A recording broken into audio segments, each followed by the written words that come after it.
প্রত্যেকটি পরিবার অনেক কষ্ট করেছে, করছে এখনো। তাদের ছেলে মেয়েদের ভবিষ্যৎ অনিশ্চিত।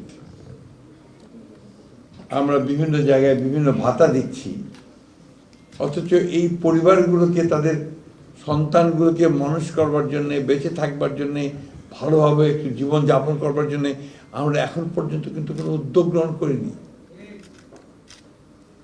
আমি আজকে আপনাদের সামনে বলছি যে আমি ফিরে গিয়েই আমি মাননীয় প্রধানমন্ত্রীর কাছে একটা চিঠি লিখব যে আমাদের এই পরিবারগুলোকে সরকারের তরফ থেকে ভাতা দেওয়াটা অত্যন্ত জরুরি, তাদের ভবিষ্যৎ, এটা তাদের প্রাপ্য।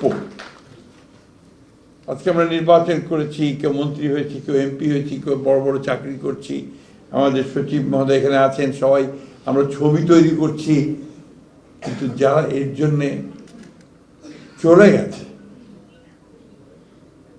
তারা কিন্তু তাদের সন্তানরা একটা অনিশ্চিত ভবিষ্যতের মধ্যে পড়ে আছে। অন্তত এইটুকু বোধহয় আমরা করতে পারি যে তাদের ভবিষ্যৎটাকে একটু সুন্দর করার চেষ্টা করতে পারি, তাহলেই আমাদের সরকারে আসাটা সার্থক হবে। তা না হলে হবে না বলে আমি মনে করি। ভবিষ্যতে আমরা যেন কখনো এই ধরনের কোনো পরিস্থিতি না পড়ি যেখানে আমার এই শিশুরা বলবে যে আমার বাবাকে হাত ধরে আমি স্কুলে যেতে চাই। কি ভয়াবহ! সবচেয়ে খারাপ লাগে কোথায় জানেন?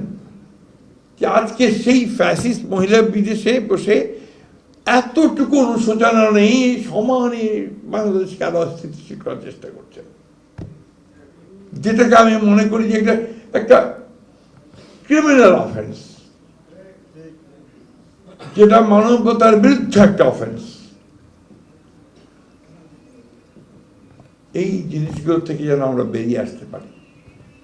আমরা যেন বারবার মনে করি যে আমরা আমাদের পেছনে এই ঘটনাগুলো ছিল। ওখানে বসে আছেন আমার বোন, আমার তুলির মা, ইমনের মা, সুমনের মা, অসংখ্য সব বসে আছে এখানে। বংশালের একটা ফ্যামিলি ছিল, আমার নামটা ভুলে গেছে, বংশালে আমি গিয়েছিলাম, বাবা মারা গেছে তখন অলরেডি, ছোট্ট বাচ্চা। এই পরিবারগুলো কিন্তু অত্যন্ত কষ্ট করেছে, কষ্ট করছে এখন।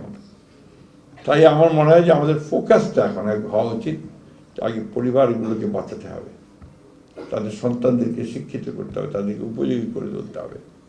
এই বিষয়টাও যেন আমরা সবাই খেয়াল রাখি। আমি অনুরোধ করব যে তুলি বিষয়টা নিয়েও কথা বলবে।